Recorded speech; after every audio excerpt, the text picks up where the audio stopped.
Welcome back to another explainer. Look, we are skipping the fluff today and getting straight to the bottom line up front. Windows 11 version 26H2 is bringing a fundamental shift to how settings backup behaves by default. If you're an IT pro, a system admin, or an endpoint engineer managing a modern workplace, this is a massive change you absolutely need to understand and get ahead of right now before it starts hitting your fleet. Okay, so here's the roadmap for today's technical briefing. We're covering 1. The 26H2 default backup change. 2. Why backup definitely does not mean restore. 3. Exactly which devices are in scope. 4. What actually gets backed up. 5. The 3 admin decisions you need to make. And 6. Your pre-rollout action checklist. All right, part 1, the 26H2 default backup change. Let's look at what's actually shifting and when. So starting in the back half of 2026, eligible devices updating to Windows 11 version 26H2 are going to have Windows settings backup turned on automatically. But wait, here's the key piece of context. This specifically targets devices where your policy is currently set to not configured. Basically, if your Intune, group policy, or MDM backup policy has never been explicitly touched by an admin, 26H2 is going to step in and flip that default state to on. I want to be crystal clear though, this is a change to the default state, it is not a forced policy override. Your explicit policies are always going to win. But if you've been flying under the radar and silent on this setting, Microsoft is about to speak for you. Quick heads up for when you're actually in your dashboard setting this up. Pay attention to the exact search phrasing because the feature got a rebrand. If you're configuring your OMA URI paths or digging through your Intune settings catalog, don't look for Windows Backup for Organizations anymore. You need to be searching for Windows Settings Backup and Restore. Microsoft is slowly updating their docs, so you'll want to make sure your endpoint engineering team knows exactly what string to query.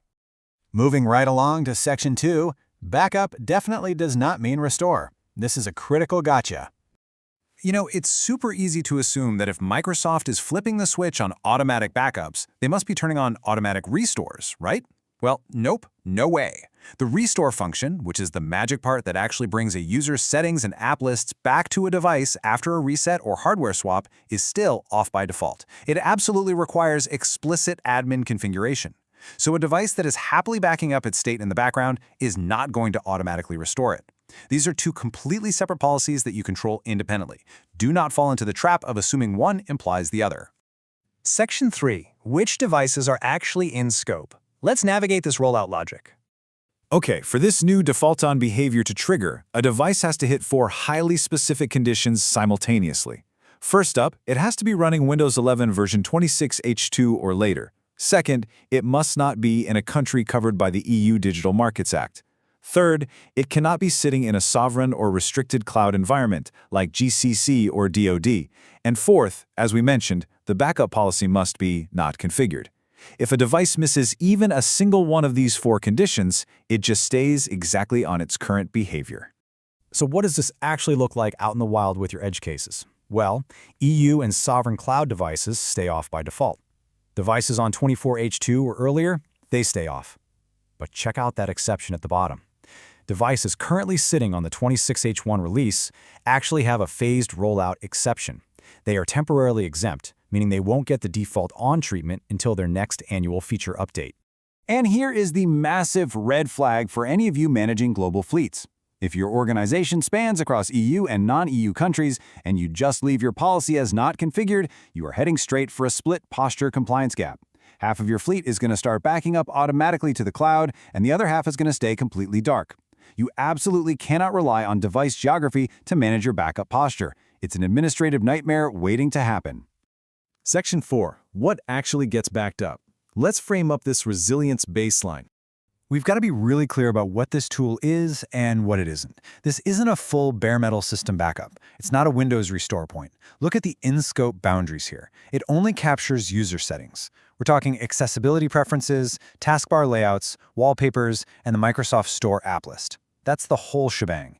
It is explicitly out of scope for documents, browser data, and desktop files. All of that heavy lifting is still strictly managed by OneDrive.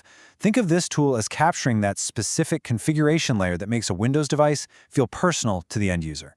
And Microsoft actually stress-tested this internally at a massive scale before rolling it out.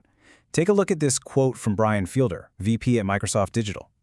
He notes that settings and store apps now move seamlessly with employees across device replacements, removing the heavy lifting of manual reconfiguration. They are basically treating settings backup exactly like BitLocker or Secure Boot now. It's just a core baseline resiliency feature that runs silently in the background. Think about the real-world help desk impact here. On one side, an employee loses their laptop and there's no backup. That means a guaranteed help desk ticket, a manual rebuild, and productivity grinding to an absolute halt. On the other side, a lost laptop where you've got backup and restore explicitly configured means the user just signs into the replacement machine and boom, their familiar layout and apps restore automatically right at first sign-in. It's a total game changer for reducing the IT friction during a hardware refresh or a sudden OS reset. Okay, Section 5. Your 3 admin decisions. Whatever you do, don't just rely on the default. Microsoft is essentially giving us 3 valid plays here. Option 1, you accept the default behavior, but you go in and explicitly configure the policy to enabled. Option 2, you opt out entirely by setting the policy to disabled, maybe you've got strict data residency laws or legal holds to worry about. Or Option 3, you go all the way and explicitly enable both backup and restore to unlock that full seamless replacement workflow. But hear me on this, leaving things not configured isn't a strategy, it's just an audit gap. Honestly, even if you are perfectly happy with the default on behavior, which, let's face it, most commercial environments outside the EU will be, setting that registry key or Intune policy to explicitly enabled is just the smartest move you can make. It provides a squeaky clean compliance audit trail. If an auditor ever comes knocking asking why endpoint data is syncing to the cloud, having an explicitly enabled policy proves deliberate, engineered intent on your part, rather than just an accidental omission.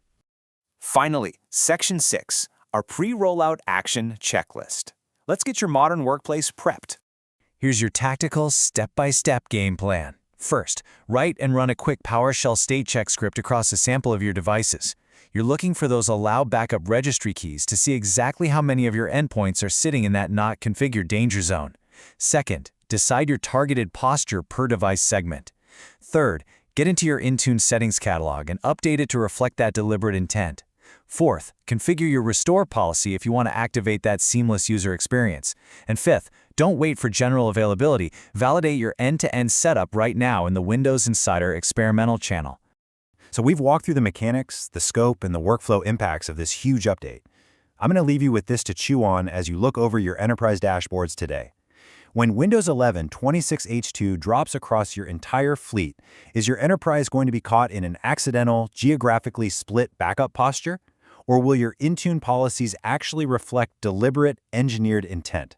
The choice is entirely yours, but the time to configure it is right now. Thanks so much for joining me on this explainer, and happy deploying.